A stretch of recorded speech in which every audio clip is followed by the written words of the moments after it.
Hace 13 meses, ya un largo camino, propuse iniciar un itinerario de consagración al Sagrado Corazón de Jesús y al Inmaculado Corazón de María.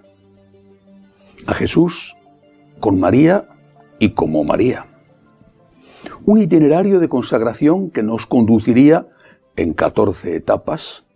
Esta es ya la 14ª, llevamos 13 meses y nos falta uno, para llegar el día 8 de diciembre, la solemnidad de la Inmaculada Concepción de la Virgen María, a realizar nuestra consagración. Dije desde el primer momento que la consagración no la entendía, porque creo que debe de ser así, como un mero sentimiento. Una consagración tiene contenidos, debe de tener contenidos. Y me he dedicado durante estos meses precedentes a explicar los contenidos que yo creo que debe de tener una consagración, al menos esta consagración. Así hemos visto, por ejemplo, cómo imitar a Cristo. Quiero consagrarme a Él, pues tengo que saber cómo imitarle, cómo agradarle. Nos hemos fijado en cómo rezar. Hemos aprendido a rezar. Hemos aprendido un método de oración. También hemos visto que la Santísima Virgen es quien más amó a Jesús y que nuestra consagración a Jesús con María y como María tiene que pasar también por la imitación de la Santísima Virgen. Incluso nos hemos fijado en San Francisco de Asís, porque también él nos enseñó esa imitación de Cristo, ese amor a Cristo con un amor de agradecimiento. Han sido 13 meses intensos. La última etapa, la anterior, me referí ya a un contenido más concreto de la consagración, lo que llamamos en los franciscanos de María las promesas. Y expliqué en qué consistía esa promesa de consagración, promesa de austeridad de vida, promesa de espiritualidad, promesa de austeridad, empezando por no ser consumista. No digo por no ser consumidor, porque no moriríamos, sino por no consumir aquello que no sea necesario, hacer frente al consumismo, al derroche, a todo eso que al final nos convierte en esclavos del tener y del gastar. Pero no solamente ser austeros, sino también dar limosna.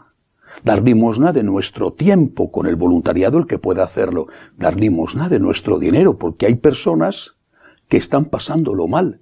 Y si yo no soy un consumista y ahorro, no es para tener más, sino para que tengan algo los que no tienen. Y hablé también de la importancia del cumplimiento de la propia obligación profesional. Porque cumplir esa obligación es una forma extraordinaria de servicio. No tienes por qué ser la mejor ama de casa del mundo, la mejor cocinera del mundo, el mejor músico del mundo, el mejor médico del mundo. No. Tienes que ser lo mejor que tú puedas ser. La mejor ama de casa que tú puedas ser, aunque haya una vecina que cocine mejor que tú. Tú haz lo mejor que tú puedas hacer.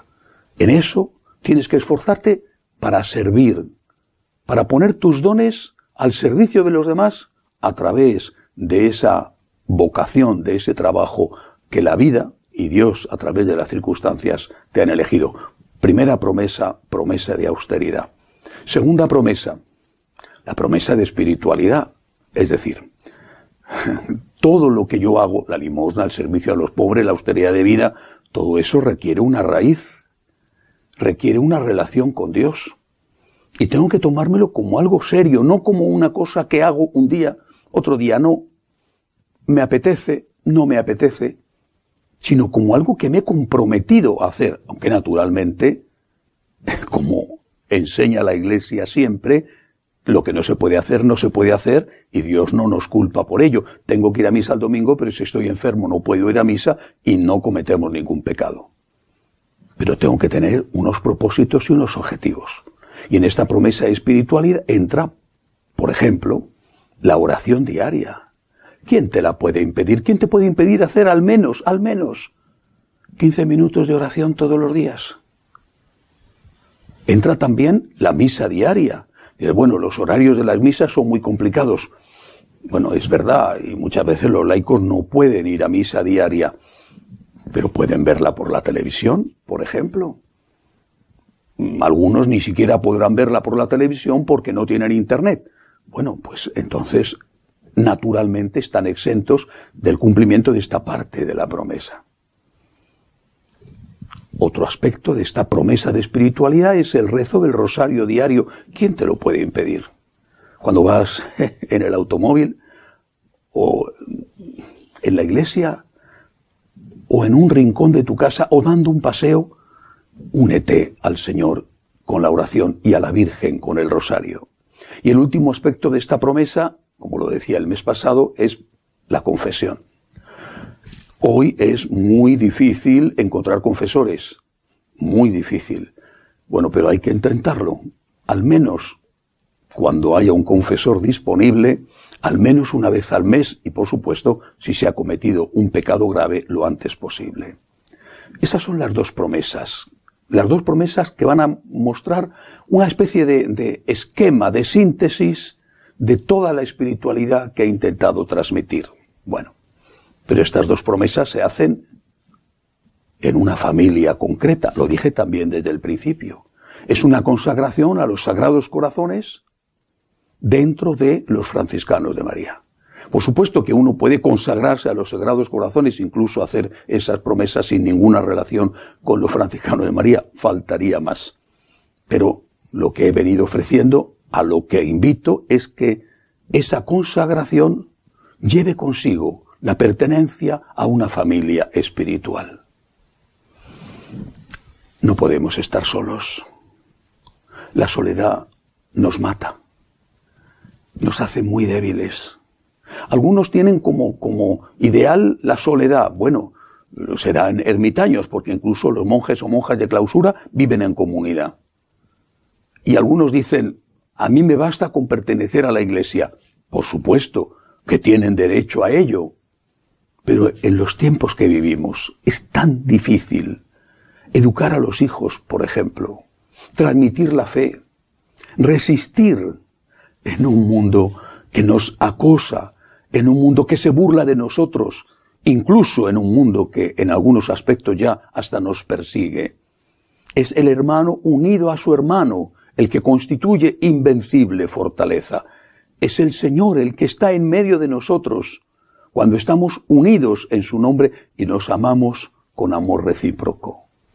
La confianza en esta fuerza que nos da Dios presente en medio nuestro es lo que nos lleva a unirnos con los otros, pagando naturalmente el precio de la unidad, pero es un precio de amor, es un precio de paciencia, es un precio de perdón en la casa, en la iglesia, a donde sea. Pero es un precio que nos da el beneficio de la presencia del Señor. Por eso esta consagración, insisto, para el que quiera hacerla así, implica que los que la hacen formarán parte de los franciscanos de María como laicos consagrados. Necesitaré, lógicamente, saber quiénes son. Necesitaré saber quiénes son para que la Iglesia también pueda saber quién pertenece a esta familia espiritual. Y a la hora de hacerlo, pueden hacerlo cada uno como quiera, pero yo he preparado una fórmula de consagración, lo mismo que hay una fórmula de hacer los votos en las congregaciones religiosas. Una fórmula de consagración que exprese nuestro deseo y nuestra intención, no que sea por sí misma válida y suficiente, sino que expresa lo que hay en nuestro corazón. La voy a leer y después aparecerá para que tenga cada uno tiempo a copiarla para después poder hacerla. Yo, y se dice el nombre con apellidos de cada persona, me consagro al Sagrado Corazón de Jesús y al Inmaculado Corazón de María, y me comprometo a practicar durante un año las promesas de austeridad de vida y de espiritualidad, como laico consagrado de los franciscanos de María, a imitación de la Santísima Virgen y de San Francisco de Asís, para ponerme al servicio del Señor como misionero del agradecimiento, para amarle y hacerle amar. Ya expliqué el mes pasado que, vuelvo a repetir, si uno no puede ir a confesarse porque no hay confesores, ir a misa porque no hay forma de ir a misa, ni siquiera puede verlo por televisión, si uno no puede hacer un tipo de servicio social porque tiene su servicio social cuidando a su padre anciano, por ejemplo, no pasa nada. Son promesas, no son votos, son promesas para laicos. Pero son cosas serias que tenemos que intentar cumplir para que nuestra consagración no sea una burla al Señor. Me consagro a ti, me he consagrado. Alguna persona me dice, yo me he consagrado 20 veces ya. Pues debe de ser usted muy santo, muy santa, porque con una, si usted lo hace bien, de verdad que tendría que ser ya más que suficiente. ¿Cuándo tiene que hacerse esta consagración? Yo propongo el 7, víspera de la Inmaculada Concepción de María, o el 8, el día de la Virgen, el día de la Inmaculada. El 7 por la tarde o el 8. Quizá en algún caso se puedan reunir un grupo de amigos con algún sacerdote que pueda llevar a cabo la consagración. Es posible. Si no, no pasa nada. Vas a misa ese día, como es natural.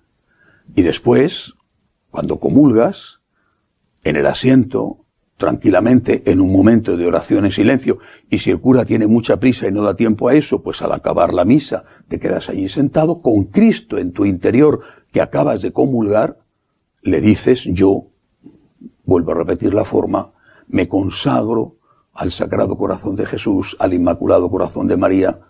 Es decir, la consagración la puedes hacer de alguna manera pública delante de un sacerdote, y si no es posible, o hacerlo así complica la vida, porque a veces complica mucho la vida, mi consejo es que cada uno la haga en silencio después de comulgar, y que nos escriba diciendo que se ha consagrado. Llenemos este mundo oscuro, este mundo ateo, este mundo agresivo de personas consagradas a Dios, de personas que quieren amar al Señor y a la Virgen, de personas que quieren amarle y hacerle amar. Llenemos este mundo de hombres, de mujeres, de jóvenes, que están dispuestos a dar la vida por Cristo por agradecimiento a todo lo que han recibido del Señor. Llenemos este mundo de apóstoles que evangelizan, que aman a Cristo y que quieren hacerle amar. Que Dios les bendiga a todos.